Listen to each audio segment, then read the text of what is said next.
Hello. Hi.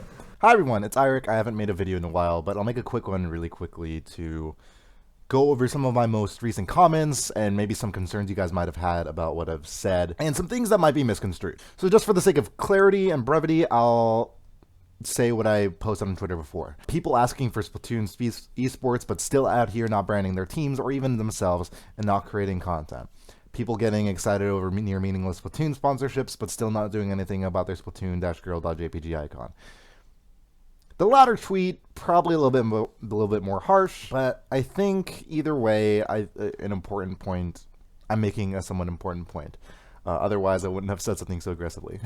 The first thing I want to tackle is some people's reactions to it. And firstly, I want to apologize to all those that felt like this was my series of tweets were subtweets, passive aggression towards specific individuals or groups. And while I can 100% see, why people saw that, I think, and not even I think, it just wasn't intended that way. And I apologize if it came off that way. But yeah, we've gone through several teams, several sponsorships, and where these sponsors lead to really lead to pretty much nothing.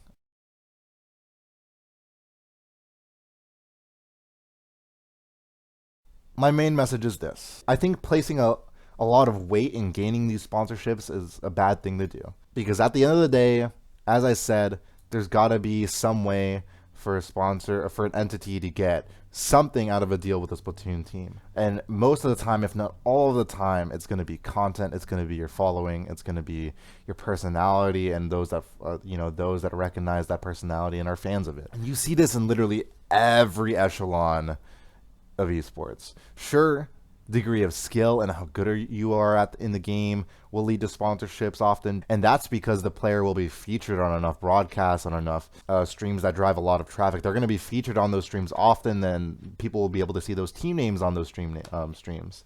So it can be skill, it can be content, but there's got to be a reason for these sponsorships, a reason that these teams are willing to invest money into you. And it's because you build a brand for your team or yourself that people want to follow. There is almost none of that for what we have right now. Let me quote what I said to Hermes in a conversation last night. Yeah, for the teams sponsoring squads, it's an all right move. It's low risk, low investment. But what I'm saying is that it's bad for the squads. It's an active negative reinforcement that breeds complacency, which won't look bad on the surface, but won't do anything for the long-term goal of Splatoon Esports. So you look at the, smaller esports teams that have been saying, hey, let's pick you up. People have been getting really satisfied about it. And my warning in all of this is basically to say, please do not stop here, because I applaud those that have been, fighting that fight and really, aspiring for more from themselves and their team and, and the community, and they want more. And so they've reached out to these sponsors. They want to say, hey, we take our team somewhat seriously. Please help us out. This is a good direction to go in, but it can't stop there. And I'm warning against an air of complacency that comes across in saying, hey, the sponsorship's happening. This is great. Splatoon Esports is happening.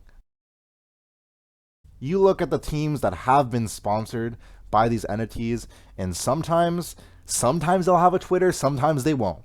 None of them have had like an official website.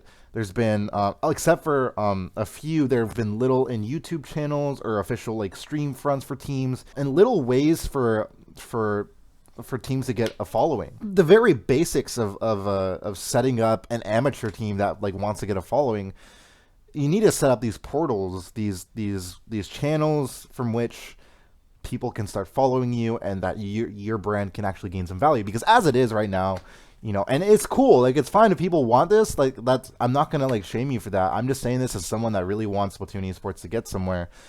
We need to be able to, if you have a team that you're taking somewhat seriously, not only do you have to have like the basics of like social media or whatever, but players have to be streaming. The onus of all representation on for the team cannot be just on one person.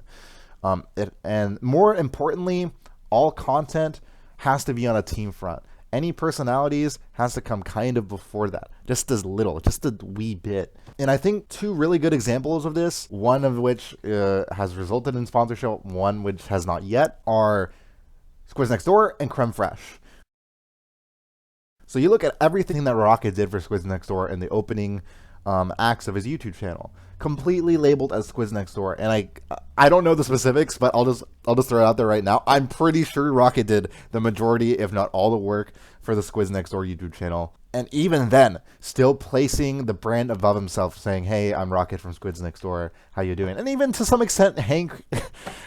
I'm not gonna talk about him too much, but even Nintendo, with Nintendo, Hank, he put the brand of Nintendo before himself. And so when Rocket was doing these things and saying, "Hey, you can check out Squids Next Door's YouTube or Twitter, or our Twitch channel," like everything was done so consistently on a public front that it at least laid out the foundation to be able to, for someone to be able to watch a video and say, "Hey, okay, I can follow these teams on all these fronts." And that foundation is a lot of what we even lack right now, is teams being able to say, "Hey, we have this YouTube channel, we have a Twitter here, we have these people on the team. Here's our pin tweet showing all of our events coming up, and all these ways to follow us." A lot of these teams don't even have the infrastructure, that kind of infrastructure. And building on that success and building on that example, Rocket, he had this foundation, and most importantly, he interacted with his followers in a consistent and meaningful manner. And these couple of latter points that I'm making are things that we do.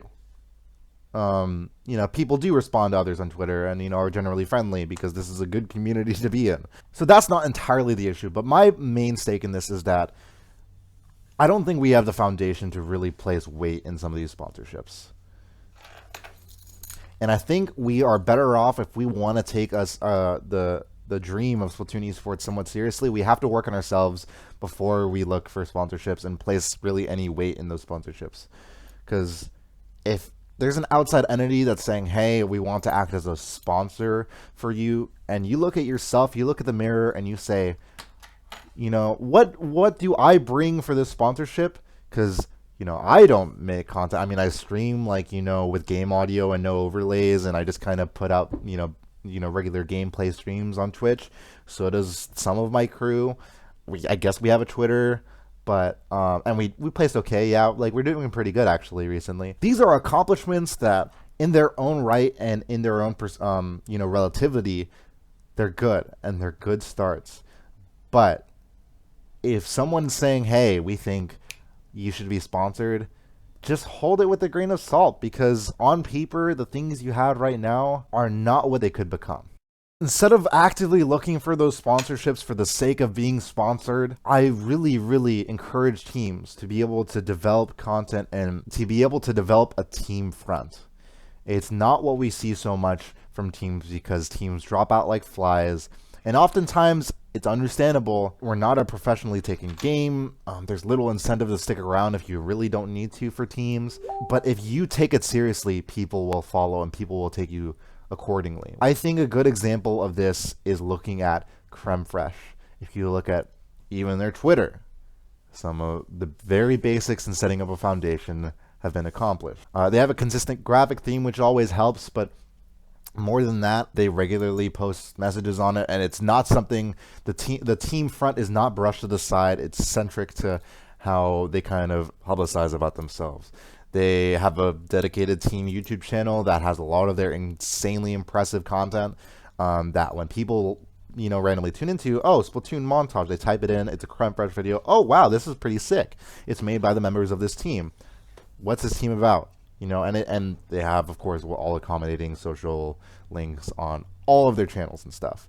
Creme Fraiche is a basic and good example of what foundation ought to be laid down before placing value in stock in these gaming sponsorships. In the end, I feel like these sponsorships are a lot of surface but no substance, and I think there's totally better ways to create a face for these teams that people can engage with. Historically, Splatoon sponsor teams haven't done well to represent themselves as a team, and subsequently, these sponsorships haven't really amounted to anything because, well, there wasn't really, much presence on a team front to really get behind and support in the first place. Squids Next Door probably being the only exception. Because I think what sponsors can do for Splatoon, and what is the primary concern for getting sponsors in the first place, is that these outside entities can recognize a team's worth in content and following and scale it, and scale that attention towards a much larger audience. That's what we all want, right? But these sponsors, as is, don't scale anything. And I think teams are a lot better off working on themselves, building a personality for themselves and their team, something that people want to follow and will engage with, and ultimately building fans and communities that are ultimately worth more when you've worked on them. In the end, though, I am somewhat excited for these sponsorships because, like I said before, it's an indication that people are taking this somewhat seriously. And they want to better themselves and their teams and practice. And I applaud you all for that. I seriously do.